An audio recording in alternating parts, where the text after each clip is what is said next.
नमस्कार, रोकठोक मध्ये आपलं स्वागत। मी प्रसाद काथे। पुलवामा दहशतवादी हल्ल्यानंतर भारत पाकिस्तान विरोधात कठोर कारवाई करेल या भीतीनं पाकिस्तानची तंतरली आहे। एरवी भारताला सडेतोड उत्तर देण्याची भाषा करणारं पाकिस्तान आता दहशतवाद विरोधी लढाईच्या आणि शांततेच्या गप्पा मारू लागलाय। पुलवामा दहशतवादी हल्ल्यानंतर निषेधाचा एकही शब्द न काढणाऱ्या इम्रान खान यांनी भारताच्या आक्रमक पवित्र्यानंतर मंगळवारी दुपारी तातडीनं पत्रपरिषद घेत आपली भूमिका मांडली। त्यावेळेला इम्रान खान यांची देहबोली ते किती घाबरलेत हे सांगण्यासाठी पुरेशी होती। या पत्रकार परिषदेत त्यांनी सडेतोड उत्तर देऊ केलं, मात्र करारा जवाब मिलेगा असं कधीही त्यांच्या तोंडातून बाहेर सुद्धा पडलं नाही। युद्धात किती नुकसान होईल आणि पाकिस्तानचं त्यात किती नुकसान होईल हेच इम्रान खान वारंवार सांगताना दिसले। याआधी भारतीय लष्करानं काश्मीरातल्या वाममार्गाला लागलेल्या तरुणांना सज्जड दम भरला। थेट त्यांच्या मातांना आवाहन करत सांगितलं की आपल्या मुलांना बंदुका सोडायला सांगा, अन्यथा गोळी घालू। इतकी कठोर भाषा भारतीय सैन्यानं वापरली आहे। यामागची भूमिका नक्की काय आहे? लष्करानं सार्वजनिकरित्या अशी भूमिका घेण्याला काय कारण घडलं? या भूमिकेमुळे दहशतवादाला काश्मीरातून होणारा रसद पुरवठा थांबेल आणि तसं झालं तर पाकिस्तानची दहशतवादाची फॅक्टरी बंद पडेल अशी भीती वाटून तर इम्रान खानची तंतरली नसावी। तसंच पाकिस्तान खरंच घाबरलाय की केवळ घाबरण्याचं सोंग करतोय? पाकिस्तानचा दहशतवाद विरोधी लढा हेही ढोंग आहे का? आणि पाकिस्तानला आता तरी उपरती झालीये का? या आणि अशा अनेक प्रश्नांची चर्चा करूयात आजच्या रोकठोक कार्यक्रमात। पाकिस्तानची तंतरली।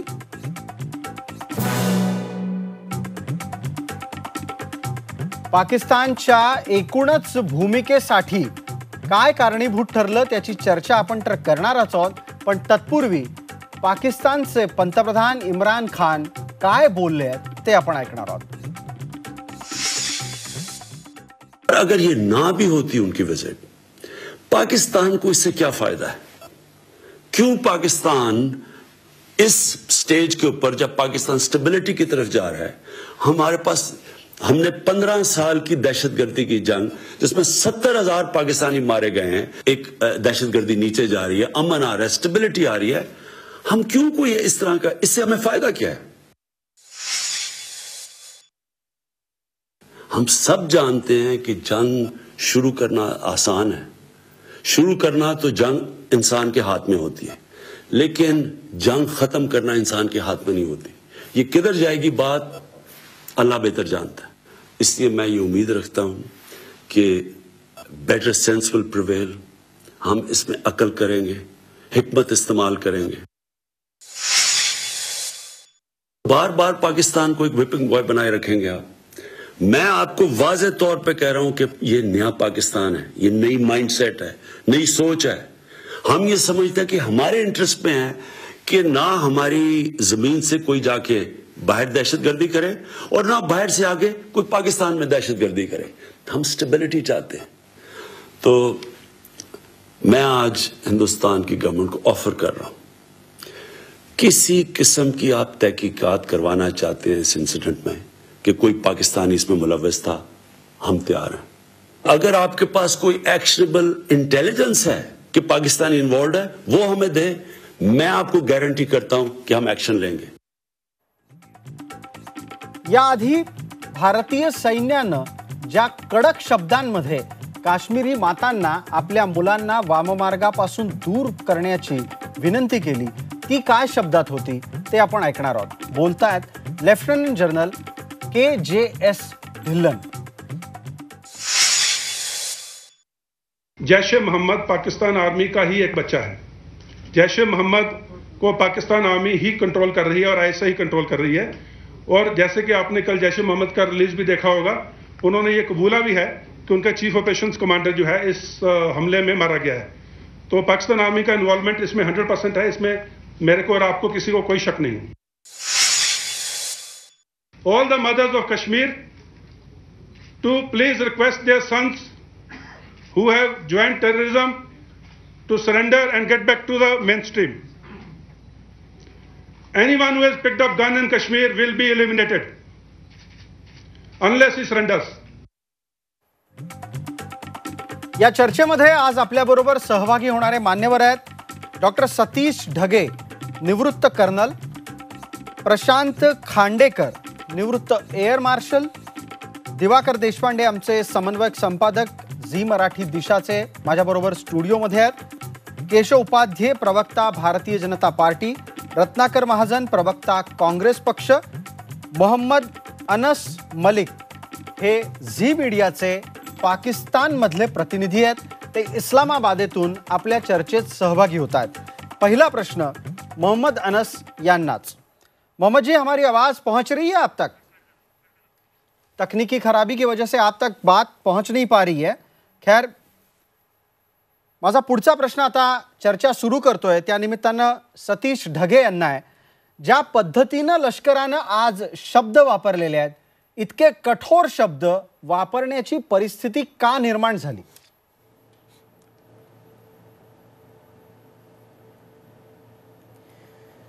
त्याचं कारण हे आहे प्रसादजी की हे काही एक दिवसाचा हा सगळा काही कार्यक्रम नाही. गेले 70 वर्ष आम्ही ज्यावेळेस पाहतोय की या 70 वर्षांमध्ये पाकिस्तानने वेगवेगळ्या प्रकारचे पैंतरे, वेगवेगळ्या प्रकारचे जे आहेत प्रयत्न करून पाहिले, युद्ध करून पाहिलं, दूरपर्यंत जे आहे युद्धामध्ये कुठे त्यांना जे आहे यश त्या ठिकाणी मिळालं नाही. मग अल्टिमेटली त्यांनी जी पॉलिसी अडॉप्ट केली, जी आपल्याला माहीत आहे की ब्लीडिंग इंडिया थ्रू 1000 कट्स, म्हणजे दहशतवादाचा फायदा घेऊन दुरून सांगायचं की बाबा आमचं त्याच्याशी काही देणं घेणं नाही, पण तुम्हाला जे साध्य करायचं आहे ते त्यांच्या माध्यमातून साध्य करायचं. आणि 1980-90च्या दशकापासून राजरोसपणे कंटिन्युअसली तुमचा हा सगळा प्रकार चालू आहे. पण मग ढगे साहेब, या निमित्तानंच एक महत्त्वाचा प्रश्न होतो. लष्कर जेव्हा काश्मीरी मातांना सांगतं की तुमच्या मुलांना या दहशतवादापासून दूर ठेवा, तेव्हा त्याचा दुसरा अर्थ असा निघतो की आता काश्मीरात स्थानिकांचं समर्थन पाकिस्तान प्रेरित दहशतवादाला आहे.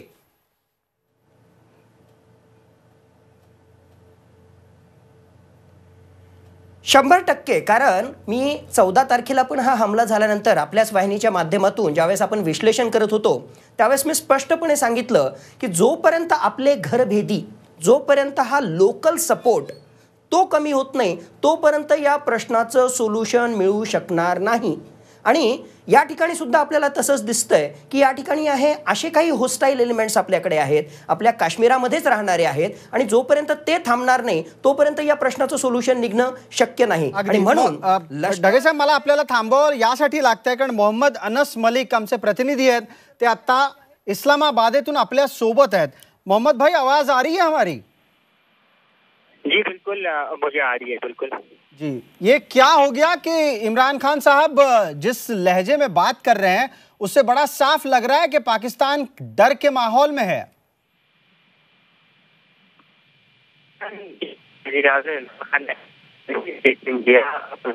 पाकिस्तान ने दोबारा वज़ीर-ए-आज़म इमरान खान ने कोई नई बात नहीं की, वही बात रिएटरेट करते रहे हैं कि पाकिस्तान भारत के साथ अच्छे ताल्लुकात चाहता है, पर भी बात करना चाहता है, तमाम तर और बात करना चाहता है. पाकिस्तान ने आज दोबारा रिएटरेट किया कि पाकिस्तान को पुलवामा पाकिस्तान ने तो खुद लोगों का नुकसान उठाया दहशतगर्दी के बारे. अनस साहब, आपकी आवाज ठीक से पहुंच नहीं रही है हम तक. आप थोड़ी सी रेंज में आ जाए. मैं कुछ समय में आपको दोबारा संपर्क करूंगा, दोबारा कॉन्टॅक्ट करूंगा. सतीश ढगे यांच्याशी आपण बोलत होतो, पण आता पुढचा प्रश्न हा माझा प्रशांत खांडेकर यांना आहे. प्रशांत जी, ज्या पद्धतीनं पाकिस्तान भले आत्ता असं वाटतंय की नरम पडलाय, दुसऱ्या बाजूला काश्मीरातली लष्कराची भूमिका आपण ऐकली आहे, या पार्श्वभूमीवर पाकिस्तानची आत्ताची भूमिका ही खरोखरच नरमाईची आहे का ते सोंग असू शकतं?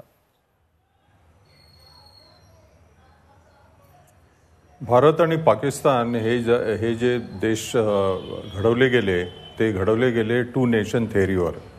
आणि जेव्हा तुम्ही 2 नेशन थेअरीवर कोणतेही देश बनवता तेव्हा हा जो प्रॉब्लेम आहे, जो प्रश्न आहे तो जटिल बनतो आणि जर पॉलिटिकल लिडरशिप जर त्याला सॉल्व करत नाही तर मग असे प्रॉब्लेम कॉम्प्लेक्स होतात आणि आजची स्थिती ती आहे. 92-93मध्ये जेव्हा ची मुलं जेव्हा हे टेररिझम फार पीकवर होतं तेव्हा ही जी लहान मुलं होती ती आत्ता 22-23 वर्षाची आहे किंवा 25 वर्षाची आणि त्यांनी जे पाहिलं होतं तेव्हा की सर्च होत आहे कॉर्डन अँड सर्च वगैरे वगैरे तर त्यामुळे त्यांचा एक माइंडसेट आहे की हे सगळे आपल्या अपोजिट आहे. पण भारताने राजनैतिक आर्थिक आणि लष्करी अशा 3 पावलांचं जे त्रिशूल वापरलं आहे त्यामुळे काय झालं आहे की पाकिस्तान कोंडीत पकडला गेला आहे आणि आता त्याला समजत नाही की आपण आता काय करायचं. आणि जसं ढग्यांनी सांगितलं की लहान मुलं जी होती तीच त्यांनाच ते प्रेरित झाले आणि त्यामुळे तीच मुलं आहेत ज्यांना हे केलेलं आहे इतकं इंडॉक्ट्रिनेशन की त्यांना हेच वाटतं की आपण सगळे त्यांच्या विरुद्ध आहोत. अगदी अगदी. खांडेकरजी तुम्ही फार एक महत्त्वाच्या मुद्द्याला आलात. दिवाकर देशपांडे खांडेकर म्हणतायत की मानसिकता तिथली अशा स्वरूपाची तयार झाली की जेणेकरून त्यांच्यासाठी इंडिया झालं आणि काश्मीर झालं, म्हणजे काश्मीर हा भारताचा भाग नाही अशी मानसिकता काश्मीरात तयार झाली. अचानक पुलवामापर्यंत हा विषय यावा आणि पुलवामाच्या नंतर स्थानिक पातळीवरून दहशतवादाला मिळणाऱ्या समर्थनाचा मुद्दाही चर्चेत यावा. काश्मीर इतकं का चिघळलं? गेल्या 4-4.5 वर्षात ते खोरं शांत का राहू शकत नाही?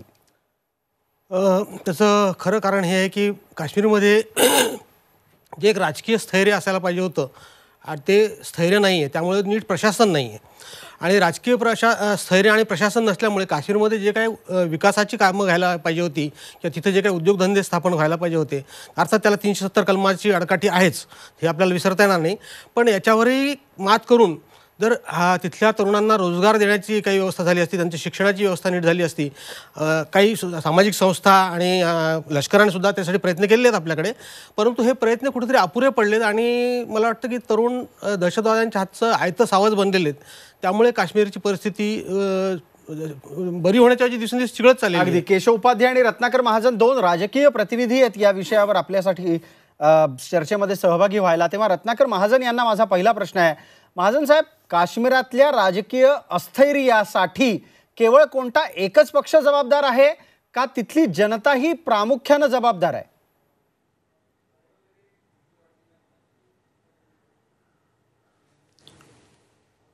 काश्मीरच्या प्रश्नाच्या प्रदीर्घ इतिहासात जाण्यास व्यतिरिक्त अन्य परिप्रेक्ष्यामध्ये या विषयाची आजच्या संदर्भात चर्चा झाली पाहिजे. आपल्याला हे आठवत असेल की अनेक सैनिकी अधिकारी या प्रश्नावर बोलताना काश्मीरमधल्या तरुण मुलांचे प्रश्न काय आहेत ते समजून घेऊन त्यांच्यावर इलाज काय केला पाहिजे, केवळ लष्करी पर्याय हा काही काश्मीरचा प्रश्न सोडवण्याचा मार्ग नाही असं सांगत आलेले आहेत. आपले ब्रिगेडियर सुधीर सावंत जम्मू काश्मीरमध्ये जेव्हा होते तेव्हा ते असं सांगतात की आम्ही त्यावेळेला जवळजवळ 2,000 ते 2,500 अशी तरुण मुलं की जी दहशतवादाच्या मार्गानं जाण्याचा धोका होता आणि त्यातली काही गेली होती त्यांना आम्ही सैन्यात भरती करून घेतलं आणि तो प्रश्न तिथल्या तिथे शांत झाला. त्यांचं म्हणणं असं आहे की 2005 ते 2013 या काळात काश्मीरमध्ये दहशतवादाचा आणि मुलं अतिरेकी मार्गाकडं जाण्याचा अजिबात प्रघात नव्हता. आता असे म्हणतात, म्हणजे आपलेच बंधू पत्रकार बंधू असं म्हणतात की काश्मीर खोऱ्यात आता फार तर 500-600 अशी तरुण मुलं आहेत की ज्यांना दहशतवादाचं आकर्षण आहे आणि जे दहशतवादाच्या मार्गाकडं वळण्याची शक्यता आहे किंवा वळलेले आहेत. आता या 500-600 मुलांचं शिरकाण करून काश्मीरमधला दहशतवाद संपणार आहे का? तर बिलकुल संपणार नाही. म्हणजे खरा जो शूरवीर शिपाई आहे त्याला लढाई नको असते, तो त्याचे बाहू सतत लढाईसाठी फुरफुरत नसतात, कारण लढाईमुळं होणारं नुकसान आणि लढाईमुळं होणारे परिणाम हे आपल्या कुणाहीपेक्षा त्याला जास्त माहिती असतात. त्यामुळं केवळ लष्करी, केवळ राष्ट्रवादाचा ज्वर आणि केवळ ते तिकडे आपलं रक्षण करण्यासाठी उभे आहेत आणि आपण इथं काय करतोय अशा प्रकारच्या मांडणीने हा प्रश्न सुटणार नाही, हे आता जवळजवळ सर्वजण सांगू लागलेले आहेत. अशावेळी कोणता राजकीय पक्ष अधिक दोषी आहे आणि कोणता राजकीय पक्ष कमी दोषी आहे या चर्चेने प्रश्न सुटणार नाहीत. अगदी तुम्ही असं म्हणताय की राजकीय पक्षांना त्याचे दोष देऊ नयेत. ठीक आहे, ही तुमची भूमिका आहे, त्याचा सन्मान आहे. मात्र या निमित्तानं केशव उपाध्यायांना विचारावं असं वाटतं की राजकीय पक्ष, राजकीय अस्थिरता आणि प्राप्त राजकीय परिस्थिती या तीनही गोष्टी बाजूला ठेवा. मनापासून सांगा, गेल्या 4.5 वर्षात देश तुलनेनं स्वतंत्र राहिला, पण काश्मीर खोरं मात्र सातत्यानं धुमसतच राहिलं आणि आता जे घडलंय ते त्या धुमसण्याचं सर्वोच्च मोठं टोक आहे, अशी भावना जनतेत आहे. असं आहे, मुळामध्ये जर सुरुवातीला भूमिका घेतली गेली असती की या विषयावर राजकारण, मी खरं म्हणजे आज इथे बसलो होतो तो चर्चा करताना मला कुठल्याही काँग्रेसचं गेल्या 60-70 वर्षातलं काश्मीरचं अपयश काढायचं नव्हतं, कारण मला आज त्या विषयावर राजकारण करायचं नाही. पण असं म्हणत असताना मात्र केवळ 4.5 वर्षामध्ये कशा पद्धतीने नुकसान झालं आणि मागच्या संदर्भात चर्चा करू नये असं अर्धवट सांगून आपला पक्षाची सोडवणूक करून घ्यायची, ही जी ढोंगीपणाची भूमिका आहे त्याला कुठेतरी आक्षेप घेतला पाहिजे. मला सांगावं, जर खरं म्हणजे 4.5 वर्षात इतका गोंधळ झाला, ज्यावेळी 26/11 मुंबईवरती हल्ला झाला, त्यावेळी दहशतवाद हल्ला झाला, त्यावेळी काय घडलं होतं? त्यावेळी सगळं नीट होतं. मग तरी काय काँग्रेसचं सरकार होतं. मी अशा अनेक हल्ल्यांची सिरीज काश्मीरपासून देशाच्या विविध भागात घडलेली मी सांगू शकतो.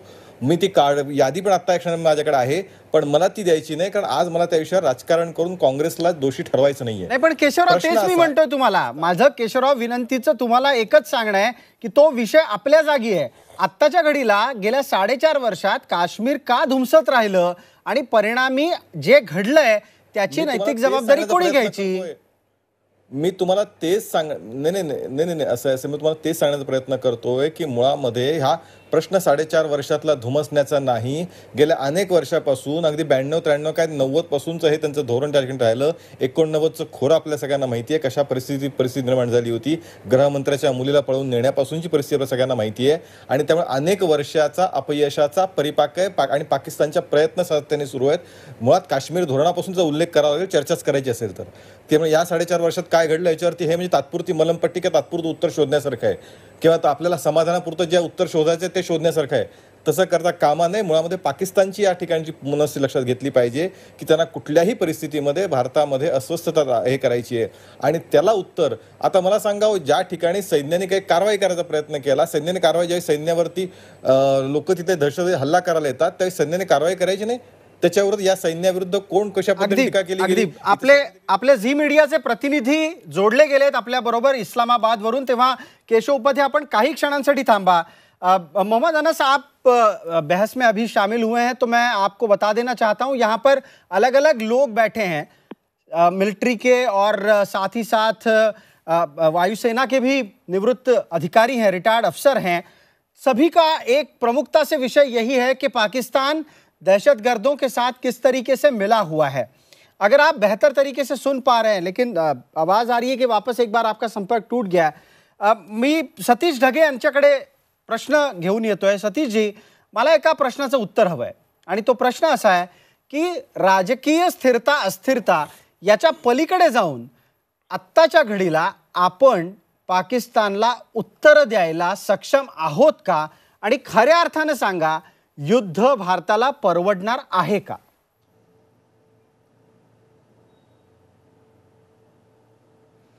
हे बघा, दोन गोष्टी आहेत. सक्षमता जर विचारत असू तर त्यामध्ये जे आहे आपल्या मनामध्ये कुठलीही शंका नाही आहे की आपण सक्षम आहोत की नाही. याचं उत्तर 100% सक्षम आहोत.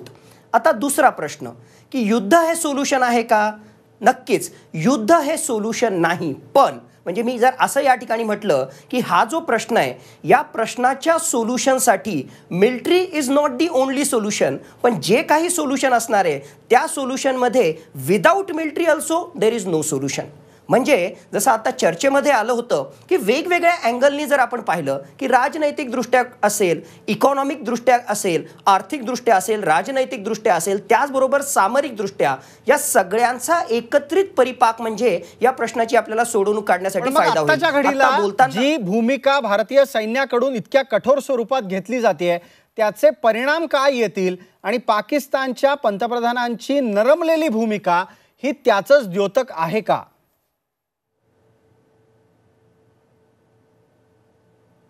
नक्की नक्कीच आपल्याला त्या ठिकाणी म्हणता येईल. पण मला कधी कधी जे आहे हसू येतं. आजची जी पत्रकार परिषद मी इम्रान खान यांची या ठिकाणी पाहिली, म्हणजे एका ठिकाणी जे आहे इम्रान खान गेल्या काही महिन्यांपासून या ठिकाणी म्हणतायत की नया पाकिस्तान.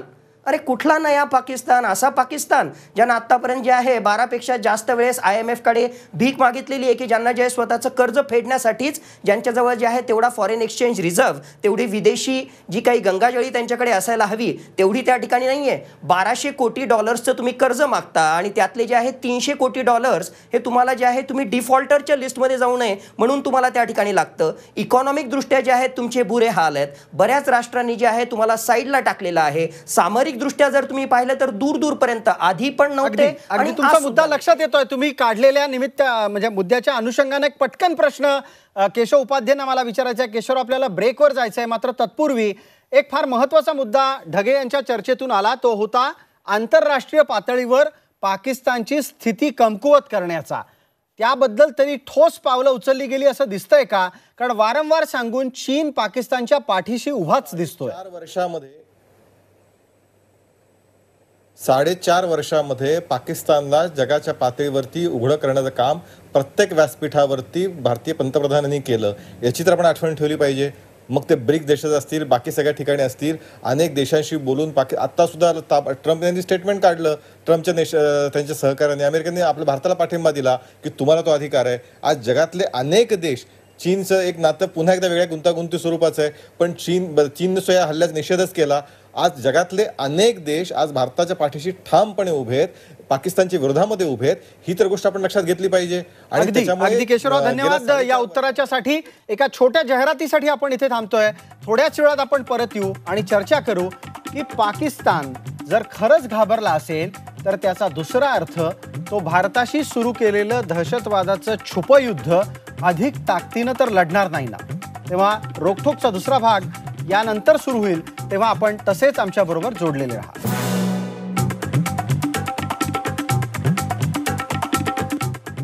नमस्कार. रोखोकच्या दुसऱ्या भागात आपलं स्वागत. चर्चा करतोय आपण पाकिस्तानची तंत्रलीय का या विषयावर. मात्र तत्पूर्वी एक आत्ताची महत्त्वाची घडामोड आहे ती आपण पटकन स्क्रीनवर बघूया.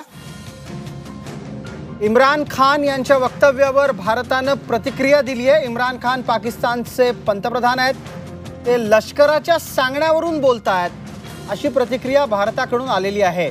इम्रान पाकिस्तानच्या लष्कराचं बाहुलं बनले आहेत असंही सांगायला भारत विसरलेला नाही आहे. पण त्या पुढचं महत्त्वाचं वाक्य आहे, भारत आत्ताचा हा 1948चा भारत नाही, असं महत्त्वाचं वक्तव्य भारताच्या परराष्ट्र विभागाकडून झालंय.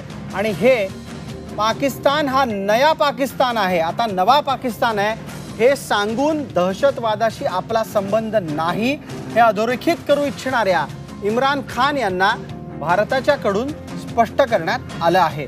आपण चर्चेत परततोय. माझ्यासोबत दिवाकर देशपांडे आहेत. दिवाकरजी, पाकिस्तानचे पंतप्रधान दहशतवादात आमचा सहभाग नाही असं म्हणतात आणि जाता जाता सांगून जातात की भारतानं हल्ला केला तर प्रत्युत्तर देऊ. त्यांच्या या वक्तव्याला किती गांभीर्यानं घ्यावं?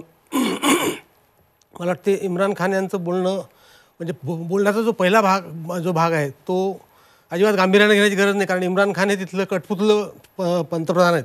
तिथं सर्व सत्ता ही लष्कराच्या हातात आहे आणि लष्करच ठरवतं की पंतप्रधानांनी काय बोलायचं नाही.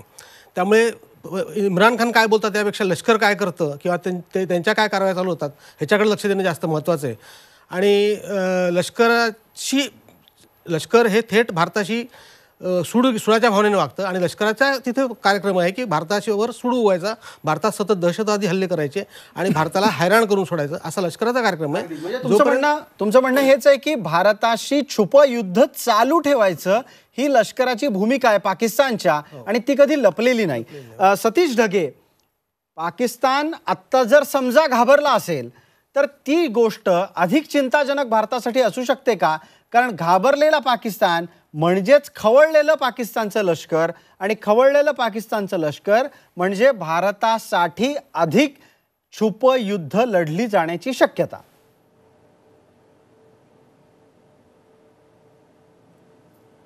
दिवाकरजी म्हणतायत त्यांच्याच कंटिन्युएशनमध्ये मी त्यांच्या मताशी ॲग्री करतो की बेसिकली कसं आहे, या देशामध्ये वेगवेगळ्या या जगामधली जे वेगवेगळे देश आहेत त्या देशांकडे त्यांची आर्मी असते.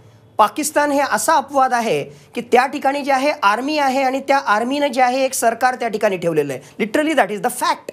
कठपुतळी त्या ठिकाणचं सरकार आहे. त्यामुळे इम्रान खानला जे आहे, मी अगोदरही जसं सांगितलं, त्यांना जे काही फार सिरियसली घेण्याची त्या ठिकाणी इच्छा नाही. हां, गेल्या काही दिवसांमध्ये या सगळ्या आपल्या कारवाईनंतर अशा काही बातम्या आमच्या ऐकण्यामध्ये आलेल्या आहेत की त्या ठिकाणी ज्या आहेत या अतिरेक्यांनी सुद्धा त्या ठिकाणची त्यांची जी स्थळं आहेत ती एका ठिकाणाहून दुसऱ्या ठिकाणी हलवलेली आहेत.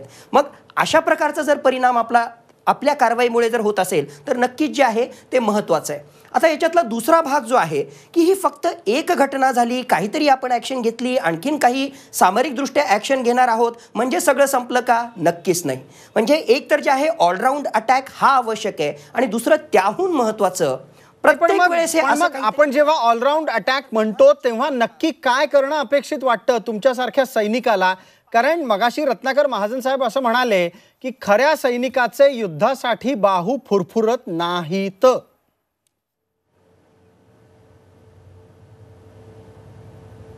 खऱ्या सैनिकाचं युद्धासाठी बाहू फुरफुरत नाही, पण माझ्या मातृभूमीवर, माझ्या बंधूवर जर कोणी अटॅक केला, माझ्या घरातलेच कोणी घरभेदी असतील तर त्या घरभेदीला सुद्धा सोडणार नाही, हे सुद्धा खऱ्या सैनिकाचं लक्षण आहे. कोणालाच जे आहे मारामाऱ्या करण्यात, कोणालाच जे आहे रक्त सांडण्यात जे आहे त्या ठिकाणी इंटरेस्ट नसतो. पण माझ्यासाठी ज्यावेळेस सैनिक म्हणून मी त्या ठिकाणी जातो, उगाच त्या ठिकाणी दॅट्स वाय आर्म फोर्सेसची लाईफ जी आहे ना ती एक नोकरी नाही आहे, it's a way of life. या ठिकाणी संपूर्ण भारतातून जर त्या ठिकाणी सैन्य दलातून सैनिक जात असतील तर ते मजेसाठी किंवा पगार मिळतो म्हणून जात नाहीत. It's a way of life. माझ्या मातृभूमीसाठी मी त्या ठिकाणी जातो आणि मी बोलताना म्हटलेलं आहे की we are not train to die, we are train to kill the enemy. जर गरज पडली तर आम्हाला त्यांना मारता येतं, पण आम्हाला जे आहे त्यामध्ये जे आहे फार खुशी नाही की आम्ही त्या ठिकाणी मारण्यासाठीच त्या ठिकाणी जातो. परिस्थिती अशी निर्माण झालेली आहे की टिट फॉर टॅट. आता जसं रत्नाकरजी म्हटले होते, मी तोच धागा त्या ठिकाणी पकडून आर्म फोर्सेसला आपण म्हणतो गेल्या 70 वर्षामध्ये आम्ही ऑप सद्भावना नाही केलं का हो? ज्याला म्हणतो विनिंग हार्ट, ज्या ठिकाणी कोणीच नव्हतं त्या ठिकाणी हेल्थ सर्व्हिस देण्याचं काम जे आहे ते आम्हीच केलेलं आहे, एज्युकेशन देण्याचं काम जे आहे ते आम्हीच केलेलं आहे. ज्यावेळेस आपत्ती येते, मग आता रत्नाकर महाजन यांना प्रश्न विचारायला हवा. महाजन साहेब, जर समजा आपण शत्रूशी शत्रू आहे म्हणूनच वागायचं हे सुद्धा मान्य करणार नसू तर मग आपण कसं वागायचं आंतरराष्ट्रीय पातळीवर आणि कुरापतखोर पाकिस्तानशी कसं वागायचं?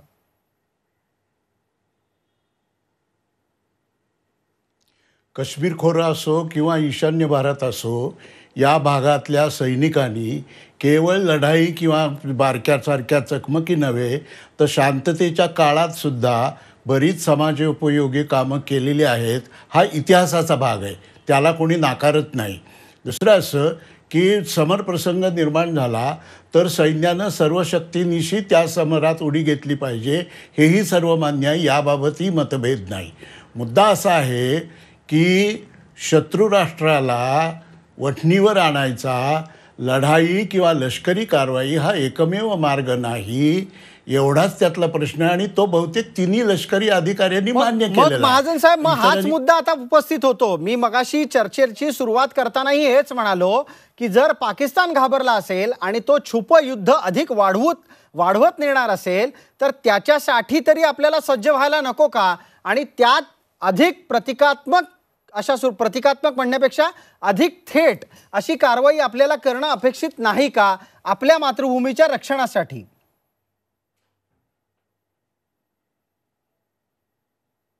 अहो, लष्कराला नेहमीच सज्ज राहावं लागतं. त्यात आणखीन आपल्याला उद्यापासून अधिक सज्ज राहायचं आहे का हा प्रश्नच निर्माण होत नाही. कोणताही लष्करी अधिकारी आपल्याला असं सांगेल की अर्ध्या तासाच्या वॉर्निंगनं लष्कर सज्ज होतं आणि आपल्या कारवाईवर रवाना होतं. त्यामुळं लष्करी सज्जता हा नेहमीचाच विषय आहे आणि ते नेहमीच सज्ज असतं. तो मुद्दा नाही. मुद्दा पुन्हा तोच निघतो की या प्रश्नाचा सर्वांगीण विचार करून त्यावर सर्वांगीण उपाययोजना करण्यासाठी सबंध देशभर राजकीय सामाजिक कन्सेन्सस आहे का नाही, हा खरा याच्या मुळाशी प्रश्न आहे. दुसरं असं की आता आपण एक मिनिट आपण प्रशांत खांडेकर यांना विचारू या निमित्तानं.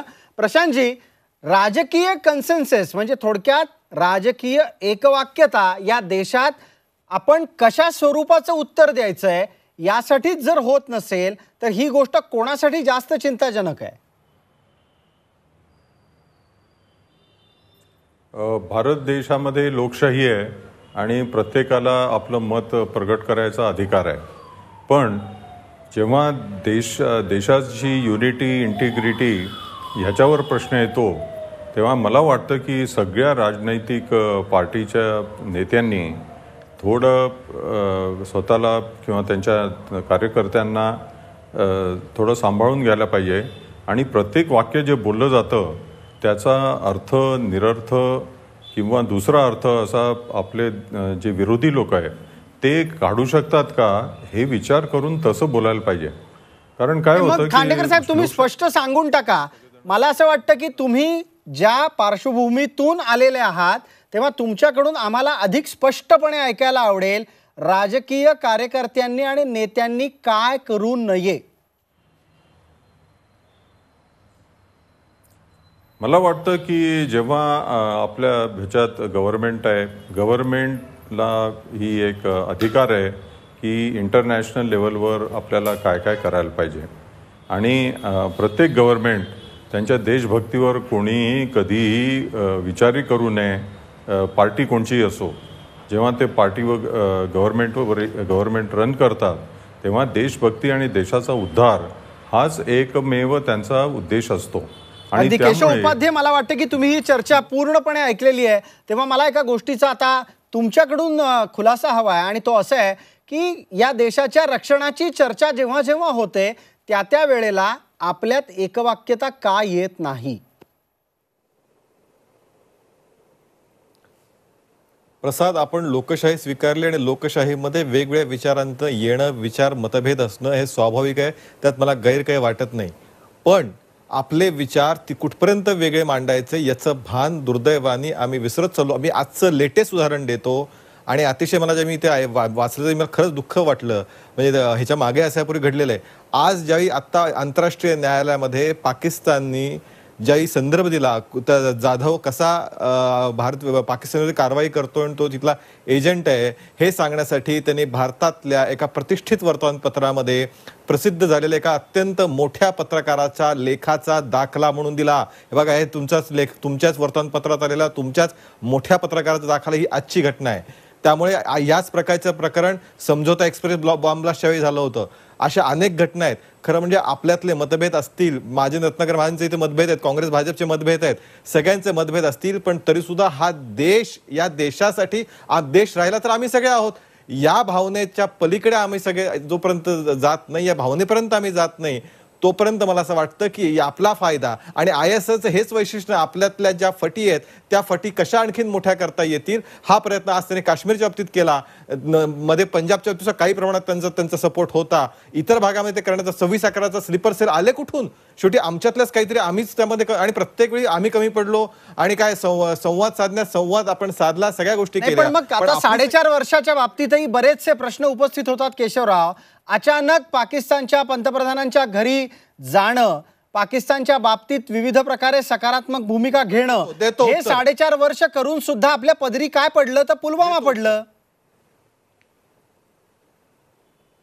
असं आहे की शेवटी लोकशाही मार्गामध्ये जो लोकनियुक्त पंतप्रधान आहे, तुमची इच्छा असो नसो, आज सुद्धा पाकिस्तानमध्ये बाहुलं पंतप्रधान असला तरी तो त्या लोकशाहीतनं निवडून आलेला पंतप्रधान आहे. आणि जर काही आउट ऑफ द बॉक्स जाऊन काही चर्चा करायची आणि त्या प्रयत्नाचं, नरेंद्र मोदींनी केलेल्या प्रयत्नाचं आंतरराष्ट्रीय स्तरावर स्वागत झालं. आम्ही प्रयत्न करतोय संवादाचा, पण पाकिस्तान, आणि हे मागच्या पंतप्रधानांनी केलं, वाजपेयी बस घेऊन गेले होते, त्याच्या मधल्या काळात प्रयत्न झाले नाही तसं नाहीये, पण आम्ही प्रयत्न करतोय. पण कोणत्याही परिस्थितीत पाकिस्तान त्याला संवाद साधत नाहीये. पाकिस्तान आपली ज्या पद्धतीचं आहे ते आता मध्ये का बोलतायत? मी मध्ये बोललो नाही, आता काय चाललंय? पण आता केशवराव, त्यांना तुमची भूमिका पटत नाहीये ना, तुम्ही ज्या पद्धतीनं मांडता आहात त्यांना ती भूमिका पटत नाहीये, त्यामुळे त्यांनी त्याच्यात हस्तक्षेप नोंदवला. रत्नाकर महाजन, तुम्ही तुमची थोडक्यात भूमिका मांडा, कारण आपल्याकडे वेळेच्याही मर्यादा आहेत. आपण बोला, तुम्हाला वाटतं का की हे प्रामाणिक प्रयत्न होते जे 4.5 वर्षातले होते आणि त्याच्याही पलीकडे जाऊन दरम्यानच्या काळात जे जे काही झालं, वाजपेयींपासून नरेंद्र मोदींच्या मधल्या काळात, ते वेगळं होतं?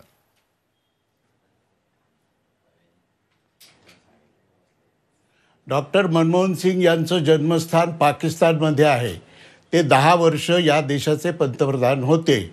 संधी येऊनसुद्धा किंवा आमंत्रण येऊनसुद्धा ते त्या देशात एकदाही गेले नाहीत. तेव्हा या आधीचे पंतप्रधान सुद्धा जात होते, मग आम्ही गेल्याचं काय बिघडतं हा प्रश्न गैरलागू आहे. मी वाजपेयींचं या नाव 4.5 घेतलं. वर्षाचा जिथपर्यंत मी प्रश्न वाजपेयींचं नाव आहे घेतलं. अहो, तिथपर्यंत तुम्ही काय अगदी चाललंय? अधिकृतपणे लोकसभेत वाजपेयी बस वर्णन घेऊन गेले हे लोकसभेत सांगितलं.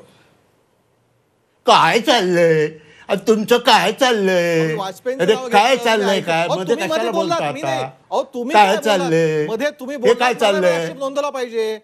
रत्नाकर, अहो, अहो, तुमचं तुम्ही काय आता चाललंय? माझ्यामध्ये हे बघा ना, बोलताय ना, मी त्याचं काय specific करायचं? वाजपेयींचं नाव घेतलं. तुम्ही माझ्यामध्ये मध्ये तोंड बोलताय घातलं त्याचं काय मगाशी. करायचं त्याचं काय साहेब? करायचं ते सांगा. अहो मी साहेब, वाजपेयींचं तुम्ही नाव आमच्यामध्ये घेतलं. बोलताय त्याचं तुम्ही काय चुकीचं करायचं माहिती देऊ नका साहेब? ना रत्नाकरजी. अहो साहेब, तुम्ही बोलताय, तुम्ही आमच्यामध्ये सुरुवात बोलताय तुम्ही त्याचं केली, काय उत्तर करायचं द्या. साहेब? उत्तर साहेब, केली. तुम्ही आमच्यामध्ये अहो, बोलताय उत्तर त्याचं काय सुरुवात करायचं तुम्ही साहेब? आता मला हस्तक्षेप करावा लागतोय. आपल्या दोघांनाही मी विनंती करतो, कृपया थांबा. केशवराव थांबा. रत्नाकर महाजन, केशवरावांचं म्हणणं मनमोहन सिंगांबद्दल नव्हतं, वाजपेयी समझोता करण्याच्या हेतूनं बस घेऊन गेले असं त्यांचं वाक्य होतं. ऐकण्यात वरखाली होऊ शकतं. आपण गेल्या 4.5 वर्षातले पाकिस्तानच्या बाबतीत भारताचे प्रयत्न यावर बोला. कृपया, आपल्याकडे 90 सेकंद आहेत, हे लक्षात घ्या. मी सांगतो असं आहे की गेल्या 4.5 वर्षातला एकच अनुभव सांगायचा झाला तर या देशाच्या संरक्षण मंत्र्यांनी लोकसभेमध्ये आत्ता जे अधिवेशन संपलं त्या अधिवेशनामध्ये असं उत्तर दिलं की गेल्या 4.5 वर्षात एकही आतंकवादी कारवाई काश्मीरमध्ये किंवा देशामध्ये झालेली नाही. हे उत्तर तद्दन खोटं होतं. हे त्याच्या आधी उरी, पठाणकोट वगैरे सर्व प्रकरणांनी सिद्ध झालं. ह्याच्यापेक्षा गेल्या 4.5 वर्षात आणि त्याचबरोबर हे आलं, त्याचबरोबर माहितीच्या अधिकारातनं मिळालेली एक बातमी आपणच छापली आणि आपण दाखवली की गेल्या 4.5 वर्षामध्ये किती अटॅक झाले, त्यात किती सिव्हिलियन्स गेले, किती पोलीस गेले, किती लष्करातले जवान गेले, ही सुद्धा बातमी छापून आलेली आहे. त्यामुळं गेल्या 4.5 वर्षांचा जर विचार करायचा झाला किंवा चर्चा करायची झाली तर ती शांत चित्तानं, थंड डोक्यानं आणि वस्तुनिष्ठपणे करणं आजच्या वातावरणात शक्य आहे का, एवढाच प्रश्न आहे. अगदी धन्यवाद. आपण आपलं नेटकं उत्तर 90 सेकंदाच्या आसपास थांबवलं त्याच्यासाठी. मात्र एक गोष्ट महाजन साहेब आपल्याला आठवण करून द्यावी लागेल मला. काश्मीर खोरं अशांत होतं, देश मात्र शांत राहिला, असं माझं एक विधान या चर्चेच्या मागच्याच टप्प्यामध्ये झालेलं आहे आणि ती वस्तुस्थिती आहे. मात्र दुसऱ्या बाजूला ही गोष्ट खरी आहे की काश्मीरात सातत्यानं सैनिक मारले जात होते आणि सरसंघचालकांनाही म्हणावं लागलं की युद्ध सुरू नसताना सैनिक का मारले जात आहेत. अर्थात आजची चर्चा ही पाकिस्तान कशा पद्धतीनं घाबरलाय, प्रॉक्सी वॉर पुन्हा तो सुरू करू शकतो का याची आहे. तेव्हा केशव उपाध्ये, त्याबद्दल आपल्याकडे उत्तर असेल तर कृपया बोला, अन्यथा मला लष्करी अधिकाऱ्यांना या चर्चेत सहभागी करून घ्यायचा आहे. प्रश्न इतका आहे, भारताच्या विरोधात छुपयुद्ध घाबरलेल्या पाकिस्ताननी आणि चवताळलेल्या पाकिस्तानच्या लष्करानं वाढवलं तर आपण काय करणार आहोत? आपल्याकडे काय उत्तर आहेत? काश्मीर पेटत चाललंय, भारताच्या इतर भागात हा विषय पोहोचणार नाही, यासाठी तुम्ही काय करणार आहात? मुळामध्ये भारताच्या गेल्या 4.5 वर्षातलं उदाहरण तुम्ही स्वतः दिलं की भारत शांत होता. ना इथे 26/11 घडलं, ना समझोता ब्लास्ट घडला, ना कुठल्या अनेक ज्या गेल्या 10 वर्षामध्ये ठीक मुंबईतले बॉम्बस्फोट घडले, असं कुठलंही प्रकरण भारतामध्ये घडलं नाही. हे सगळ्यात पहिल्यांदा की या सरकारनं ती ठोस काळजी घेतली, हा पहिला मुद्दा. पाकिस्तानला दहशतवादी म्हणजे हे तर मनमोहन सिंगांचं तत्कालीन पंतप्रधान नवाज शरीफ यांच्याबद्दल स्टेटमेंट आहे, पाकिस्तान कसा दहशतवादाला स्वतःच बळी पडलेला देश आहे, अशा प्रकारचं स्टेटमेंट त्या आंतरराष्ट्रीय एका कॉन्फरन्समध्ये दिलं गेलं होतं. ह्याचा सुद्धा आपल्याला विसर पडला का? पण मला त्याच्यावर आज पुन्हा जायचं नाही. मुळात अगदी मोजकं उत्तर देतो. भारताने स्वतः म्हणजे पाकिस्तान काय करणार हा पाकिस्तानचा प्रश्न आहे, पण भारताने स्वतःच्या संरक्षणासाठी जे पाऊल उचलणं आवश्यक असेल ते भारत सरकार उचलेल. आणि माझी अशी विनंती आणि अपेक्षा दोन्ही आहे की त्या पावलाला जे पाऊल सरकार उचलेल त्याला आपण एकमताने आपल्यातले मतभेद गाडून धन्यवाद. अगदी आपण भूमिका मोजकी मांडलीत, वेळेची मर्यादा आहे. आता आपण लष्करी अधिकाऱ्यांना हा प्रश्न विचारणार आहोत. तुम्ही दोघंही लष्करातून निवृत्त झालेले आहात. वायुसेनेतून एक व्यक्ती निवृत्त झाली आहे, दुसरी थलसेनेतून निवृत्त झालेली आहे. तेव्हा माझा पहिला प्रश्न सतीश ढगेंना आहेत, नंतर प्रशांत खांडेकरांनी त्यावर उत्तर द्यावं. भारताच्या विद्यमान स्थितीमध्ये नागरिकांनी काय शहाणपणा बाळगावा याचं पहिल्यांदा उत्तर सतीश ढगे आपण द्या.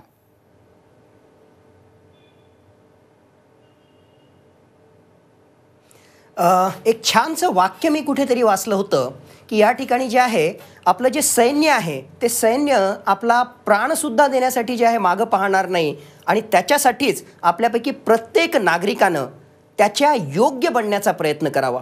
आपल्यापैकी प्रत्येकजण जे आहे सीमेवर जाऊ शकत नाही, लढू शकत नाही, पण आपण आपल्या आपल्या परीनं जे आहे जे काही करू शकतो ते आपण करावं. म्हणजे काय करावं?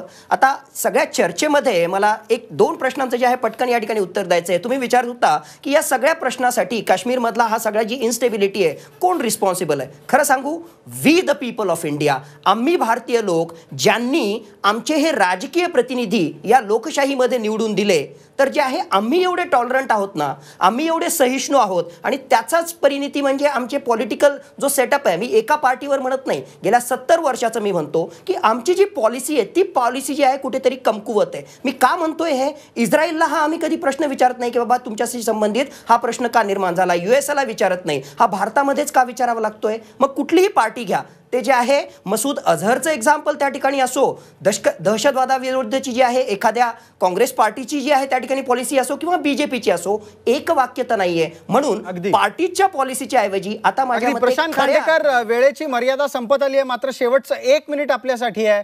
विद्यमान स्थितीमध्ये पाकिस्तानकडून भविष्यात काय केलं जाऊ शकतं याचा थोडासा अंदाज आपल्याला येऊ शकतो का आजच्या भाषणातून? 1 मिनिट, शेवटचं उत्तर. असं असतं की जेव्हा आपण 2 देश आहोत, जसं भारत सक्षम आहे, मोठा आहे आणि पाकिस्तान आपली कंपॅरिझन नाही करू शकत, पण Pakistan also is a nuclear state. तर त्यामुळे काय होतं की आपल्याला सगळ्या पातळी माहीत असतात की कितव्या पातळीपर्यंत पाकिस्तान हे ॲक्सेप्ट करू शकतो आपण जे काही ॲक्शन्स घेऊ, मिलिटरीली, राजनैतिक किंवा आर्थिक, आणि कोणचा त्यांचा थ्रेशोल्ड केव्हा पोचतो. आणि जोपर्यंत आपण त्या थ्रेशोल्डच्या खाली राहू आणि आपण आपल्याला जे फ्रीडम आहे ॲक्शन करायचं ते जर आपण केलं तर आपण बरोबर म्हणजे आपले सध्याच्या ज्या स्टेप्स घेतल्या गव्हर्नमेंटनी त्या सगळ्या बरोबर घेतलेल्या आणि या अशाच ठेवायला पाहिजे. तो टेम्पो मेंटेन करायला पाहिजे. अगदी म्हणजे धन्यवाद. आपला मुद्दा पोहोचलाय, वेळे अभावी मला आपल्याला थांबवावं लागतंय, त्यासाठी माफ करा. मात्र आपण सर्वजण या चर्चेत सहभागी झालात त्याबद्दल आपले मनापासून आभार. जाता जाता पाकिस्तानचे पंतप्रधान इम्रान खान यांनी धमकी देण्याचा आवेश आणला, पण धमकी देतानाही घाबरलेले इम्रान खानच जगाला दिसले. पाकिस्तानचे पंतप्रधान इम्रान खान हे पाकिस्तानी लष्कर जे सांगतायत तेच बोलतायत असं आता भारतानं म्हटलंय. 2019चा भारत हा 1948चा भारत राहिलेला नाही असा गर्भित इशारा सुद्धा भारताच्या परराष्ट्र मंत्रालयानं नुकत्याच काढलेल्या त्यांच्या उत्तरामध्ये दिला आहे. जागतिक समुदायासमोर साळसूतपणाचा आव आणून पाकिस्तान दहशतवादाला आणखी खतपाणी घालण्याची शक्यता नाकारता येत नाही. पाकिस्तानचा इतिहास पाहता पाकिस्तान ढोंगीपणाचा करत असलेला असाच आव हा यापुढेही चालू ठेवेल हीच शक्यता जास्त आहे. तेव्हा ताज्या बातम्यांसाठी आपण इथेच थांबतोय. आपण पहा झी 24 तास, रहा एक पाऊल पुढे.